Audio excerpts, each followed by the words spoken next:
Hello, Blazer fans, Blazers Edge readers. Welcome to the latest edition of the Blazers Edge Videocast. I am Sam Tung, along with Dave Deckard, answering your emails today. Send those emails in to blazersub@gmail.com. That once again, blazersub@gmail.com. Our emailer today is Mike, another Mike, sending us an email. And his question is, obviously, the Blazers have fallen off a little as the season has worn on. While not many people expected them to keep up their winning pace, the product over the last week or so has been lacking. What are some trends that have been conspiring against them, and how do they respond against tougher competition in the second half of the season? Dave, your thoughts on what the Blazers can either incorporate that they haven't incorporated already or get back to as we move into the second half of the year. Let's channel one of my favorite Blazer broadcasters, Steve Jones, who always used to say, this is about ball movement and player movement. And it's true. Never has it been more true than for this year's edition of the Blazers, because they thrived when their offense was a five-man effort attacking at different points, each player playing to his strengths. And they've gotten away from that somewhat lately. One of the big items, you don't see as many ball reversals. You don't see the ball going from one side of the court to the other as much as you did earlier in the year. Now, why does that matter? Because it affects specifically the type and quality of shots you get, particularly from the three-point line.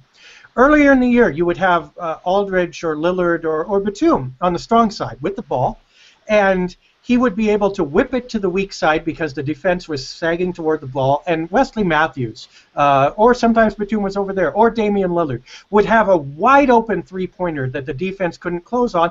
Those would go in percentage-wise, but also this would keep the defense guessing. You never knew where that ball was going to go next, and so they could never set. You saw the Blazers become the most prolific offense in the league this year based on this kind of thing. Lately, as they've struggled, they've become more dependent on Damian Lillard, become more dependent on LaMarcus Aldridge, who are absolutely all-stars, but the offense is more predictable. The offense comes from a certain point on the floor. When the Blazers do get those all-important three-pointers to spread the court, they are usually off the dribble, or at least off of some sort of hesitation. They're contested, so they don't go in as often, and they haven't made the defense move, really. And that has changed everything. The court has become more congested, the floor has gotten smaller for the offense, and the Blazers are scoring less points. And for them, that's a big, big deal. Well, and they have such great three-point shooters, Dave, that you want to take advantage of that. One thing that I've noticed that we mentioned in a recent videocast is how there has been a sense of complacency that's going on with the team. Does that mean that they're getting lazy? Does that mean that they're becoming comfortable in the system and maybe going through the motions? That's kind of to be determined. But for whatever reason, the effectiveness of the system has certainly not been there. And the second part of that is that teams are really kind of catching on to what the Trailblazers are doing. They're becoming more keen on the type of system that the Blazers run. So not only are you having teams that are able to scheme and play defense against this system for the Trailblazers, but if you're playing against that system and it's not on, then it's going to be a lot easier for you to play defense against them. And I think that that's what we have seen a lot of from the Trailblazers is just, not only is it not effective because it isn't playing at 100%, but they also have to be playing at such a high level in order to stay ahead of these defenses that are catching on as the season goes on. Well, absolutely. I mean, earlier in the year, the Blazers' offense was a 1-2 punch, right? They had a good sense that whatever Aldridge did or whatever Damian did, it was the one punch that would then get the defense off balance to set up the two punch of Matthews, Batum, or whoever, right? Now what we're getting, one punch, one punch, one punch. It's a good punch, but the opponent pretty soon sees it coming and starts ducking or blocking or compensating and counterpunching. And the Blazers don't have LeBron James or Kevin Durant. They can't just mow over people like that. This is encapsulated. You can look at a couple of players here. Look at Nikola Batum, and look at Damian Lillard. Early in the year, the offense in the half court starts in Batum's hands a lot. And Batum has 2 or 3 options, usually weak side cutter. There's a guy over here open for a 3, or he can, hit Aldridge, bail out to one of the stars. He has a lot of options. Now, Batum is not a great scorer in his own right. He's not a traditional, modern basketball player. But the fact that he had all those options made him effective and made the offense less predictable. Lately, Damian Lillard has the ball instead of Batum. Much better offensive player. The recent tradition will tell you this is how you go. Get the ball in your hands, in the hands of your best offensive creator. However, his passing isn't great. He turns the ball over a bit. His court vision isn't great. You pretty much know that he's going to score. There are very ways he can do that, but it's been about Damian a little bit, and the defense can compensate for that easier. I don't know whether putting the ball back in Batum's hands is the right answer, but I do know that this is fundamentally different now than we were seeing 2 months ago when the Blazers were winning.